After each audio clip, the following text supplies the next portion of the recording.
Did you listen to Jeff and Professor Hamo in the morning? Here's what you missed. During the last financial year, you had the money which went to county governments was 314. But because of the economic growth, which Treasury is also supporting, the economy is growing, let us increase some money to the county governments. So we have two avenues of increasing the money. We can either use the core inflation rate, or we can use an average inflation rate for 3 years. So when they did that, they came up with a figure of about 21.7 billion. So if you add to the 314 billion, that gives us 335 billion. The Senate, as per the Constitution, Article 96(3), the interest is to defend counties and their governments. So for us, we took that recommendation literally, and we said this is the procedure we're going to use to increase money to the counties. The National Assembly, on the other hand, are not using their brains. You know, what they're doing is that they're just coming up with arbitrary figures because they are confused. They've been told by the national government, by the president, that he wants to support his Big Four agenda. And when you look at his Big Four agenda, the Big Four agenda, there are functions which are supposed to be carried over by devolved governments, but he's clawing back on them. So the national government needs a lot of money. And if you look at the mandate of the National Assembly, they are really to check, to oversight on national revenues, not on money that goes into the counties. So when the president says go left, they all go left. You know, and then they say no, we are going to send 305 billion, and then we'll increase another one to 5, and then that's 310 billion. So we are stuck because we're using scientific methods. They're just coming up with figures arbitrary. So it sort of like puts us into a situation whereby we are not bulging because they are not coming in and telling us this is why we want to send less money. And the reason what? They just don't want to be told, or No, I've just given you the reason. Yeah. The reason is that the president wants to fund his Big Four agenda. That's what he wants to do. If you look at NYS in the last parliament, it was mad with a lot of corruption. There was a lot of money, the Ngiritas and all that stuff. They spend a lot of money.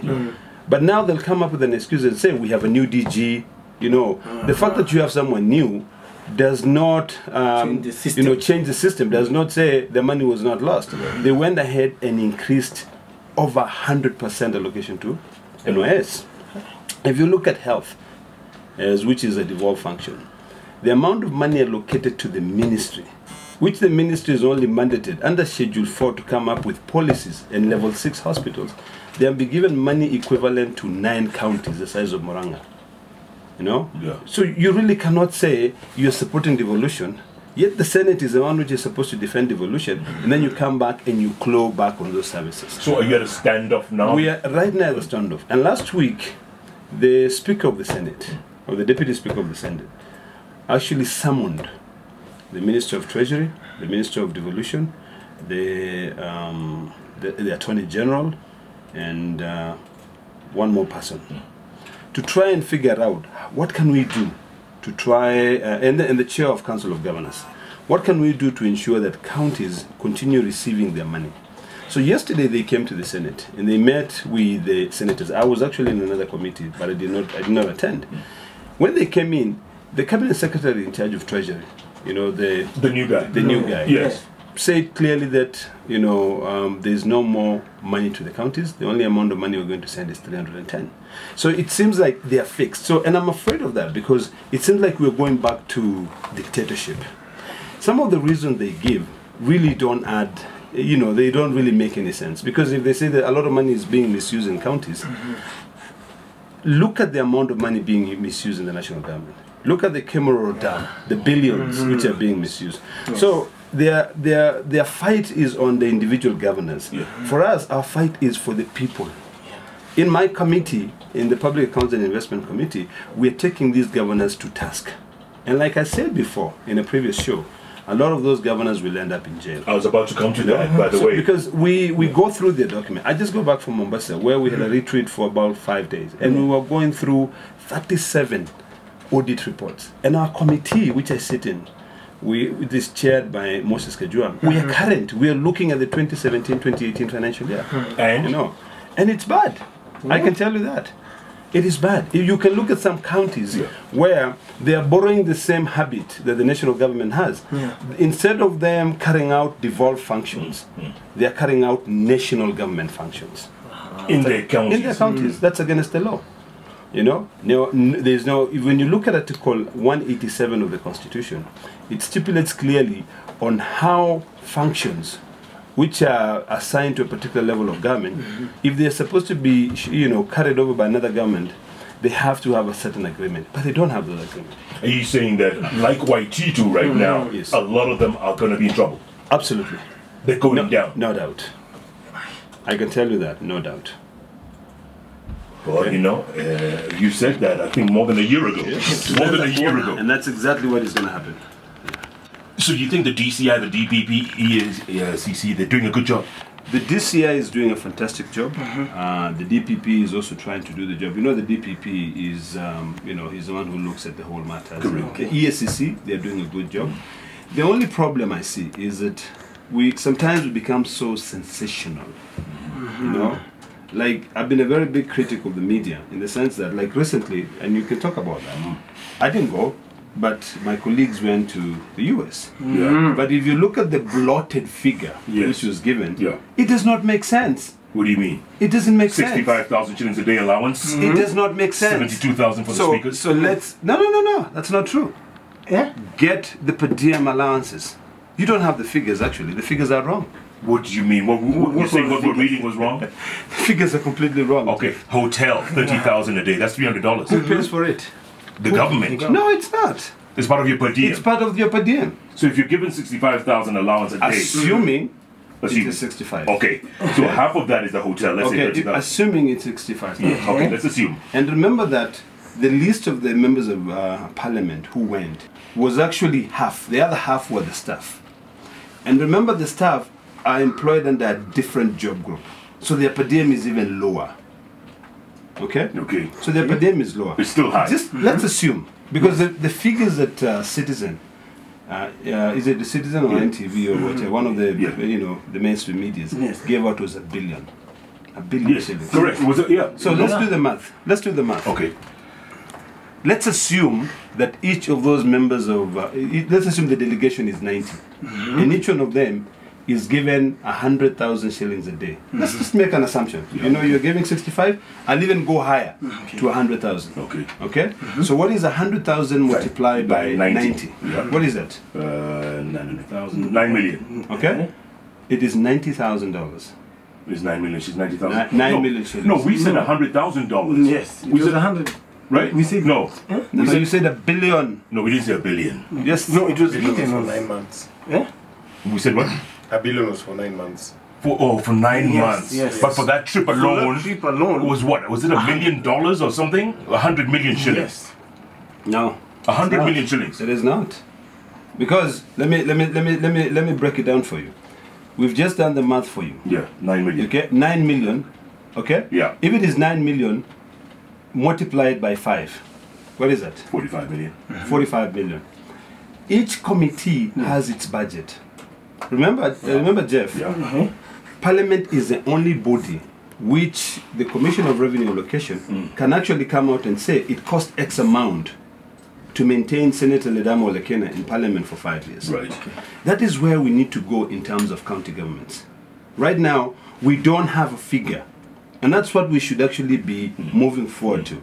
We don't have a figure that says to maintain Narrow County, the citizens of Narrow County, we need 10 billion a year. For 5 years. For 5 years. Right. Okay?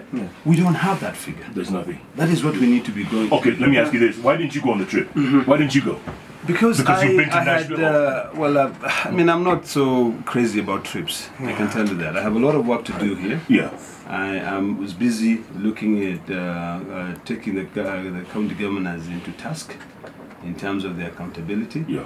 And really, it is the committees. Our committee was not part of that delegation. Okay, but isn't it pathetic that 85 lawmakers, 85, is going to see Dolly Parton? 20 million. Let's take 20 million to go and see Dolly Parton. No, let me put it this way. I don't support such a huge delegation. I really do not. Okay? I don't see any relevance in sending a very big delegation. But remember, each committee has its own budget. So if they chose to use their entire budget for travel on that committee, trust me, they will not go anywhere else. Right. Because there is a set budget per committee to carry out activities. We have our own budget, and most of our budget is local, because you see, most of our work is through county governments and stuff like that. You know, so we use all our money in local trips, because sometimes we save county government money because they have to come all the way to Nairobi. They bring a huge delegation here. It's very expensive. For us, we have 5 members, 7 members in total.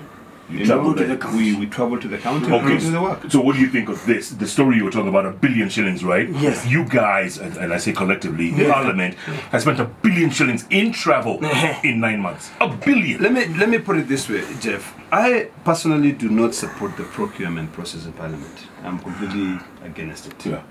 Because sometimes you will find that if I wanted to travel, I can get a ticket cheaper. Myself, the way the procurement would start. I also do not support the per diem system. Really, I don't. I believe that you should be compensated for your actual expenditures. You should not be given a set, set per diem. And I think that is where we'll gradually get up to. If you go to Australia, for instance, even the UK, if you can spend X amount of money, give in your receipts, and you're reimbursed. But here, we don't want that. No.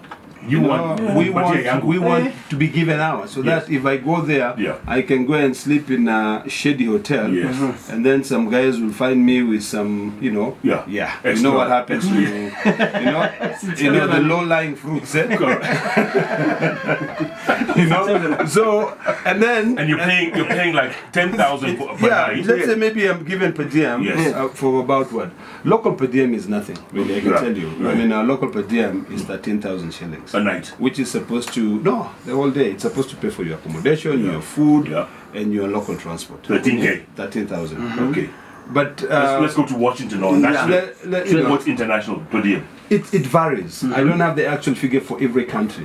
But like if you go to Tanzania, for instance, probably it's about 20,000 or something like that. These are figures that SRC came up with and said, based on your safety and your standards, because you cannot have a member of parliament going to sleep in River Road. But some get the money and they choose to go to River Road because they can save some money, because when they come back here on a daily basis, how many text messages do they have? Like about 1 million. Please send me some money for this. So sometimes really it's the way we have treated our citizen that makes members of the National Assembly or members of the Senate go for this per diem. They spend little so that they can have more money to give to the citizens. Or more money to buy more. It's not really something kosher, but it's something that if we work on our economy, we can be able to improve. But listen, Senator, the bottom line is, we have good country musicians here, and I'm just saying. You don't need to go to Nashville to see Dolly Parton. I don't really think Steve Rogers. No. I don't really think they went to Nashville to see Dolly Parton. It was part of it. But you forget that these people are also human beings. You sit in a conference for like 8 hours, you're tired. You want to go and refresh your brain. Go take a walk. What is evil about someone going into a club and listening to Dolly Parton music? You're a country musician. I am. So what's the problem with that? The problem is... tell me, what's the problem with that? It's like, you go all the way to Nashville, you hear Dolly Parton is one of the keynote speakers in this event, and you wonder, what are you doing? Are you benchmarking? No. Are you for what? And for what? And part of the itinerary was country music, sampling country music. Sampling country music. But do you know why? Do you know why? No, I don't know why. Because you and I have lived in the US. Nashville is a tourist destination. And it's a home of country. And it's a home of country. Okay. So you've got to be proud of what you have, what you can sell. Because you're not only targeting these people during this legislative summit, you want them to go and maybe come back with their families. In fact, Nashville is a very, very cheap or affordable destination. Because if you go, let's say, from one pub to another, you'll find somebody with a guitar here, guitar here, guitar here. So things will be very cheap. Seriously. Especially when you're making 65,000 shillings a day. Na uko liver road. No Koriba Road. So, You know, umelipa na utano, umebakia umebaki na 60. tips kwanza aje you're so good. Senator, man. I mean, are we running out of cash here now? No, I don't think we're running out of cash, Jeff. Let me tell you. Let me be brutal and honest. I think we have misplaced priorities. My dear good friend, the president, is fixed on his Big Four agenda, which to me is a fallacy. It will never happen. I think what the president ought to do is to say, I'm building 47 airports, one airport per county. Okay? I'm fixing the roads. Private developers or, the private sector, run with the economy. And that will happen. But if you now say the government will build houses, what will happen to Jeff when he wants to become a developer? He'll be competing with the government. And you can't. And you can't compete with the government. No. So really, let us do what we think the government ought to do. Let us build infrastructure. Make it easy. You've lived in the US. You've lived in South Africa. Yeah. The roads are fantastic. First class. I drove from South Africa all the way to Nairobi. Correct. I mean, it was beautiful. How was it? Beautiful drive. All the Beautiful way? drive. Yes, all the way. You drive through Botswana, and then from Botswana you go to Kazungura, from Kazungura, Lusaka, from Lusaka you come all the way to Mbeya, from Mbeya, Dodoma, Namanga, and then Arusha, Namanga. I mean, it's about, and you're home. And the roads are perfect. Perfect. Even in Zambia. Wow. The roads are good. So what happened to us, Senator? When did the rain start beating? The rain started beating us when we started thinking that we must have a legacy. We must do this and this and this. And then interest. There's a lot of corruption in this country, I can tell you that. A lot of corruption in this country. But also, if you realize that a lot of people are dying of cancer. Yes. And they're dying of cancer because our institutions are not working the way they are supposed to work. We, the politicians, should take the blame because we interfere. Now we hear that Jeff has imported fertilizer. Yes. Okay? And this fertilizer is the best fertilizer. So of course it's got to go through the steps to be able to be tested. Yes. So when it is tested by KEBS, they find that this is not good for human, for the economy. Yes. It is also not good for the plants because maybe it might leave some residues or some substance. Yes. So Jeff comes to Ledama and said, Senator, I have a problem. These guys are holding my fertilizer. And man, if I sell this fertilizer, I'll give you 5M. Straight up. Straight out. Fertilizer and sugar is the same thing. So then I pick up the phone and I call the director of KEBS. Because of the respect that he respects me.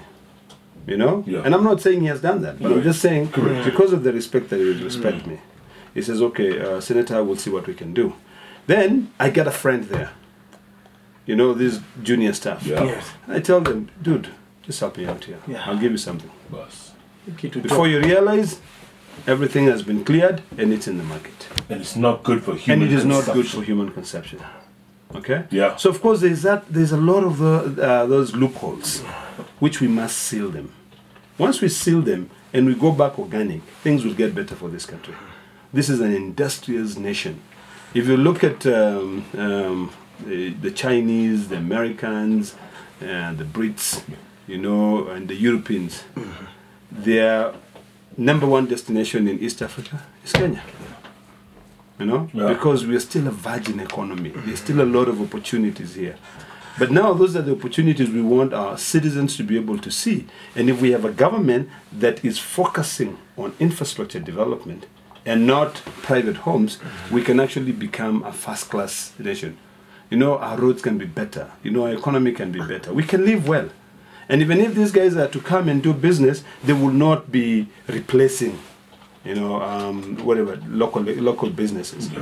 In America, there are areas where they protect local. I lived in a town called Concord, Mass. And in Concord, Mass, the laws are very clear. You cannot build a Walmart there. You know, go to John's shop, buy your sugar, buy your what. You're building that suburb. Yes. You know, and we loved that. We can do the same here. But what is happening now, even in Nairobi? Oh, what is it called? Well, all these big malls are coming up. Yes. So what happens to Mama Mboga? Mama Mboga will never sell anything because if you want something, you go to, you know, one of those big groceries I will not mention. Yes. You go to one of those big supermarkets. Yes. You know, I think we should come up with serious legislation and say, in terms of vegetables and things that Kenyans can be able to sell, let the kina Mama Mboga sell. This supermarket you're bringing things, bring things that we don't have. But the things that we grow locally, please. Senator, you mentioned America just now. You know, America has, I think they proposed that they got the tender to build the Nairobi-Mombasa Expressway, right? 396 kilometers, about 1 billion shillings per kilometer. Yeah. And then the report comes out that actually, you know what? It was going to cost 1.8 billion US to build, and we build them at, what was it? 4 billion. Yes. $4 billion. The corruption in this place, Senator, I mean, it just knows no bound. There are two things which is a big problem for us as a growing economy. I don't know whether you're familiar with the principle of Exim banking, where, like the Exim Bank in the US, would be happy to support the development of that highway, but there are conditions attached to the bank, to the lending, which is the same as a Chinese Exim banking, where they say we will build this, but it is our contractors who will do it. Okay, we will use all our materials to do it because they really want to maintain all their money back in their country. That's what you saw even in the SGR. Yes. A lot of materials came from China. Because they want to maintain there. But we can have those materials here. Yes. You know, and I think we have to balance. We have to ask ourselves, is this really necessary? One of my friends, which I don't agree with him 100%. I apply the parity principle, the 80-20 rule. Is Kagame. Kagame is saying, if really for you to support me, you have to give me your money and your conditions. I don't want it. Can't lie. You know, and I think that is the attitude that we now ought to take in this country. You know, because Kenyans, Jeff, the Kenyans were billionaires. Oh my goodness! You know, are running away. Billionaires. You know? So really, the other ones we are looking. I mean, he's the owner of the hub. Why go look for him? Go leave the hub. I mean, seriously. If you believe that he's, you know, you see. But you see, we have got also to stop being erratic. That is what is causing a lot of problems. If you look at the Ministry of Interior, for instance, you know, Matiang'i comes up with erratic decisions, you know. If you look at even KRA, they come up with erratic decisions. Right now, there's a big problem. You cannot even get your PIN. You have to, before, we used to get your PIN certificate. You'll go to a cyber cafe and get it. Now, 3 months. Verification. You know, verifications, we really have to be smart. You know, if we are trying to make money, let us be honest with each other. And let us be honest with Kenyans. The day we start being honest with Kenyans is the day we'll grow up. Let me tell you, Jeff, something you didn't know. Do you have a Fuliza account? Yes. Do you have a Fuliza? Kabisa. That means you have an overdraft account with a certain local bank here that I will not mention. Which they make money off of. Let me tell you, you know, you people think Safaricom has a lot of money. Safaricom has got no money.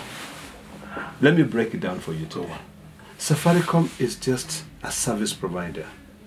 For you to carry out your M-Pesa, or Airtel in the sense, Airtel, or let me use the word telcos. These telcos are just service providers. They have to be financial institutions behind. Okay? If you take an example of Safaricom, Safaricom has got 28 million subscribers. Maybe 28 million M-Pesa customers. On an average, because I do a lot of work, I probably pass my entire salary and my entire proceeds from my other businesses. I trade in cows. I'm also a dairy farmer, so I buy and sell. You know the Masai in me? Buy and sell cows, which is actually a good thing. So most of the time I use my M-Pesa to be able to do that. If you say, I spend probably about whatever, X amount of money.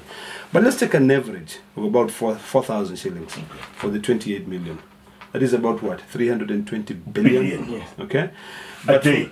You know, so no, a month. I'm giving you as an example as a month. Okay. For this money, there have to be a bank here, because when you're in your phone, it is simply an electronic wallet. But there has to be a bank.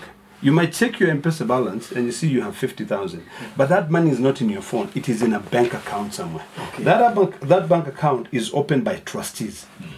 Okay, so you go to a bank like a bank A. Okay, this bank has an account called M-Pesa, which is opened by trustees. At the end of the day, if on a monthly basis is 320 billion shillings, you know, that is money which you can earn interest. So the 10% is probably about what? 3.2 billion. So that 3.2 billion is probably what Safaricom makes with some other people who split the interest. So really, A month. we are so industrious in this country. Yeah. If we allow the private sector to come up with, you know, intelligent ways, Yes. you know, this country, we can go far. 320 billion. Plus minus. Yeah, plus or minus. Yeah, because we've got pay bills, Yes. we've got Lipana M-Pesa, Fuliza. you've got now the Fuliza business. Yes. I can tell you, those are overdraft accounts. Right now on my phone, I get text messages from people telling me, boss, don't send me money on that account. Nimefuliza. Watu wa committee. Tuma kwa hii namba ingine. You know?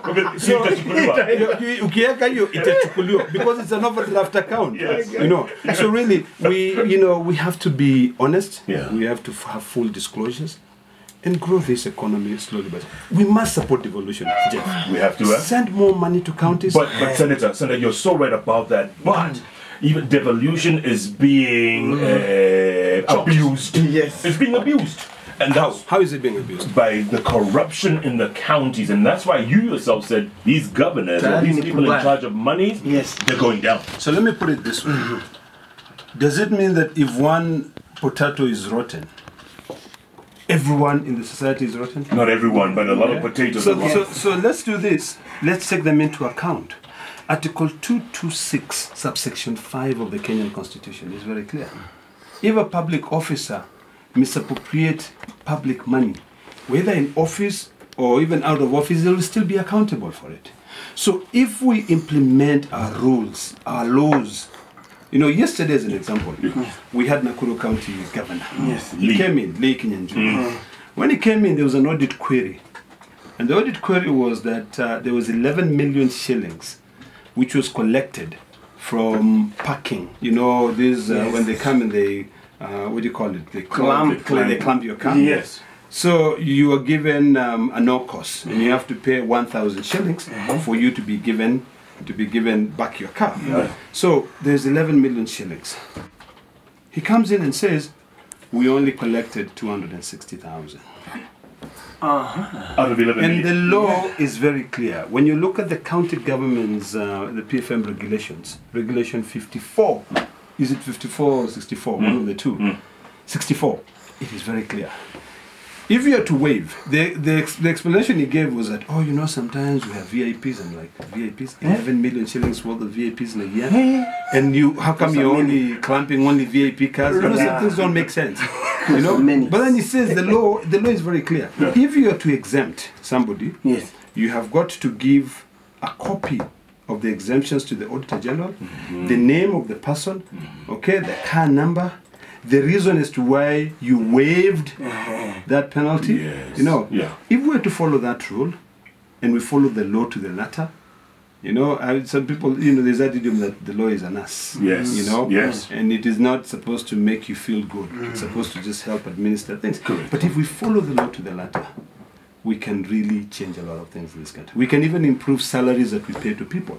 So that if you're collecting that 11 million shillings, and you decide, I'm going to increase the salary that I pay for these people who are clamping because they're collecting money. Yes. You know, there are counties in the US that the more tickets the police give, you know, the more salaries the policemen get. Correct, there's a quota. You know, Yes. so you really have to build the economy. You have to be smart enough to build it. We're not. You know? Clearly we're So not. this, what we're doing here, we are punishing citizens in the county governments just because of an individual. Go after the individual.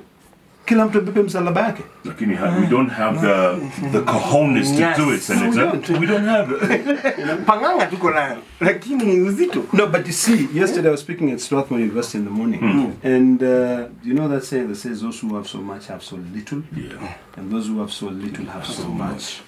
We, the politicians, the rotten lot. Because you know, Jeff, I will not lie to you. We're all rotten. I nearly use the F word, but but you see, the truth is, we are all rotten. Okay? The youth, right now, they have so little because they cannot afford to pay for their meal. You know, some of these youths gonna make me cry. They depend on an 8 shilling meal a day. Gideri, 8 bob. A day. My friend, the university students here. The problem they go through. And then we, you know, the rotten politicians, all of us, we can go to Sankara and spend 17,000 shillings a meal. In one sitting. Divide 17,000 by 8. How many students would we have fed? So it's about time that they start demanding accountability. Is that a ticking time bomb, Senator? I'm afraid of using that word, but yes, it is. Facts are very stubborn, you know. But I think we've got a fantastic country that if we all come together, one of the things that I'm now trying to do is to build up a lot of public participation, set up a few town hall meetings, you know, sort of like enlighten the youth on what they need to do, and also make them understand the importance of and the difference between a member of the National Assembly and a member of the Senate, you know, and an MCA. Because sometimes you'll find the youth will come and tell you, but you've not brought any development. A senator is not given any money to be able to bring development. We do it through our own extracurricular activities, and we're able to do some development. But that, you know, then even a member of the National Assembly, the one who are normally called the MPs, you know, they are given the CDF. They are given about 80 million shillings or 70 to 100 million shillings a year. 100 million. You know, so if you're given that money, you should go there, develop. That's why I support the president when he says, instead of you politicking, you've been given 100 million shillings. CDF money. Go work. You know, that way I support him 100%. Senator, real quick, referendum, yes or no? Will it happen or no? Real quick. I think it will. You know, and I'm one of those people who used to believe that you cannot change what you've created.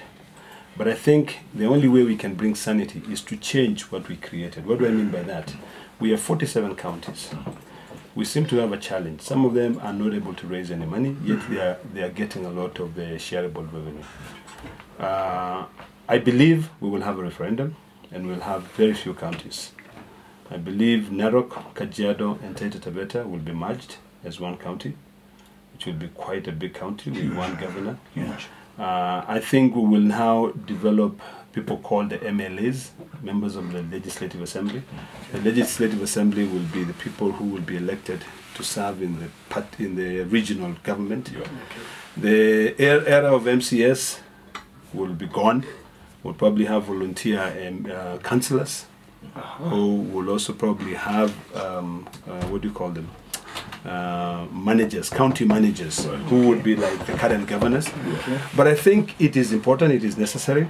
But what is important is that every Kenyan must understand these changes which are coming. Are they necessary? I believe they're necessary. If you look at the way we divide money to county governments, we should not give one body so much power. And finally, in terms of government shutdown, right now we have a government shutdown because we only have one appropriation act. In the US, there are 12 appropriation acts, which the appropriation committees are the ones that agree on and they pass. There are those mandatory expenditures, which regardless of how much you or how far you differ, there are those things which must continue being paid. You know, like now this standoff we have, where yesterday we were trying to agree with this cabinet secretary on how much money should go into the counties. It should be taken care of immediately by the different appropriation acts. So we have a mandatory appropriation act, so regardless of whether we've agreed, there's always a threshold. There's always X amount of money that must go into counties. So that's the only way we can be able to really develop. Wow. Tweets are coming in so thick and so fast. Jeremiah Karioki says Senator Ledama Olekina is possibly one of the very few politicians who can call a spade a spade. Good that he acknowledges there's too much political interference where corruption and integrity is concerned. Man, tweets so thick and so fast. Keep them coming at Koinange Jeff. At Hamo, Prof. At hot_96 Kenya with the hashtag Jeff and Hamo on hot. Absolutely. Senator Ledama Olekina, thanks so much for your time, man. Thank you very much. Appreciate it. Keep doing what you do. Let's go to the farm and do some sales dairy. Man. Come and drink some milk. Listen, Fresh you, milk. you have a calf the other day, the latest calf. The latest one. It's called rain. You know, rain is from Swahili. It's uhuru. You know, rain. You know, it's like raining over. Yes. And the other one is Duke, the Duke of Nkanasa. And then there's Nankai, which is a child of God. You enjoy your dairy farming, huh? Love it. Eh? You know, and that's why most Kenyans should go. It's good therapy, isn't it? You know, I mean, it is really. I mean, if you come, you should come and do a country show in my home. Everything, you know, there's good food for the whole year. Yes. There's a place to sleep. Come on, you guys, get out of this. You know, I mean, you've got the, what do you call it? The outside broadcast. Yes. Make it a little bit exciting. You know, take Hot 96 somewhere. To Narok County. To Narok County. Yes. You worked in a TV station in New York. Yes. Remember NBC? Yeah, WNBC. Breakfast show. WNBC, yeah. You know, you'd go outside. Yeah. The Today Show. The Today Show right outside. Right On the outside. streets. On the streets. On the streets, Come on, man. take it out. Even this, by the way, they should pay you a lot of money, man. You guys are so good in advertising. I sat here and I was listening. What is that? Glovo. What is it? It's an app. It's an app. When you can once you download it, any supermarket, Naivas, Tuskies, you get your groceries and they deliver where you are. Dude, will it have a size? So far it's in Nairobi, so but they're growing. Masai's have Glovo. Daniel. What's your letter boy? So that we can be able to say to do business. You know? Yes. What's your letter? Senator Ledama Olekina. What a man! By the way, you're going to be president one day, aren't you? God willing. Enough. Looking forward to that. This is what we call Candid interviews with decision. Jeff Koinange and Professor Hamo every day, Monday to Friday from 6 a.m. to 10 a.m. only on Hot 96.